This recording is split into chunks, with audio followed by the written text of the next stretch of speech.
யூதித்து அதிகாரம் 14. அசீரியர் மீது இஸ்ரவேலரின் தாக்குதல்.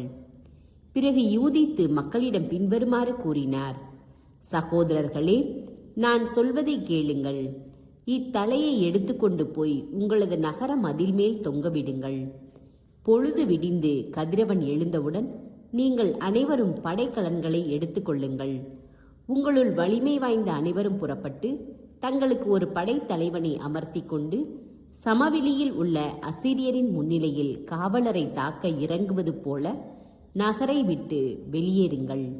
ஆனால் கீழே இறங்கி செல்ல வேண்டாம்.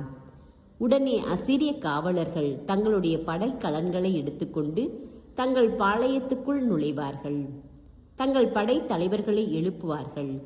இவர்கள் ஒலோபெரினின் கூடாரத்திற்கு ஓடுவார்கள். ஆனால் அவனை காண மாட்டார்கள். ஆகவே அவர்கள் பேரச்சத்தால் பீடிக்கப்பட்டு உங்களிடமிருந்து தப்பி ஓடுவார்கள். அப்பொழுது நீங்களும் இஸ்ரேல் நாட்டு எல்லைகளில் வாழும் அனைவரும் அவர்களை துரத்தி சென்று வழியிலேயே அவர்களை வெட்டி வீழ்த்துங்கள். இதை செய்யும் முன் அம்மோனியராகிய அக்கியோரை என்னிடம் அழைத்து வாருங்கள்.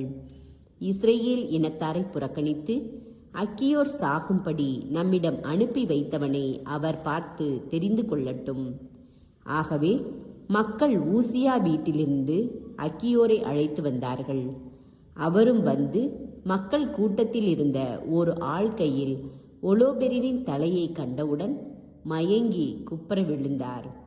மக்கள் அவரை தூக்கிவிட அவர் யூதித்தின் காலடியில் விழுந்து வணங்கி அவரிடம்: யூதாவின் கூடாரங்களில் எல்லாம் நீர் புகழப் பெறுவீராக. எல்லா நாடுகளிலும் உமது பெயரை கேள்விப்படுவோர் அனைவரும் அச்சம் கொள்வர்.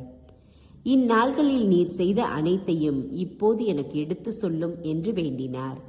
எனவே யூதித்து தாம் வெளியேறி சென்ற நாள் முதல் அவர்களோடு பேசிக் கொண்டிருந்த அந்நேரம் வரை ஆற்றியிருந்த செயல்கள் அனைத்தையும் மக்கள் முன்னிலையில் அக்கியோரிடம் விவரித்துரைத்தார். யூதித்து பேசி முடித்ததும் மக்கள் பேரொலி எழுப்பினார்கள். அவர்களது நகரெங்கும் மகிழ்ச்சி குரல் ஒலித்தது. இஸ்ரேலரின் கடவுள் செய்திருந்த அனைத்தையும் அக்கியோர் கண்டு அவர் மீது ஆழ்ந்த நம்பிக்கை கொண்டார். விருத்த சேதனம் செய்து கொண்டு இஸ்ரேல் இனத்தோடு தம்மையும் இணைத்து கொண்டார்.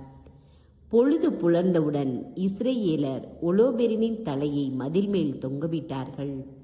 பிறகு எல்லாரும் தங்கள் படைக்கலன்களை எடுத்துக்கொண்டு அணி அணியாக மலை பாதைகளில் இறங்கி சென்றார்கள்.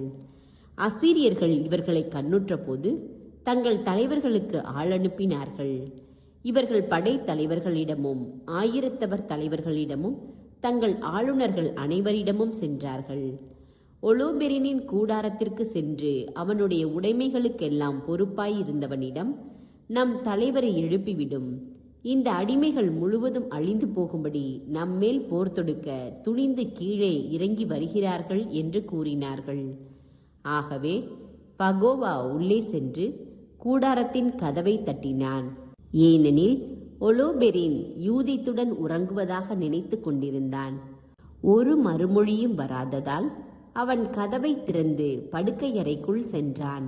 கட்டில் அருகே ஒலோபெரின் தரையில் இறந்து கிடந்ததையும் அவன் தலை துண்டிக்கப்பட்டிருப்பதையும் கண்டான்.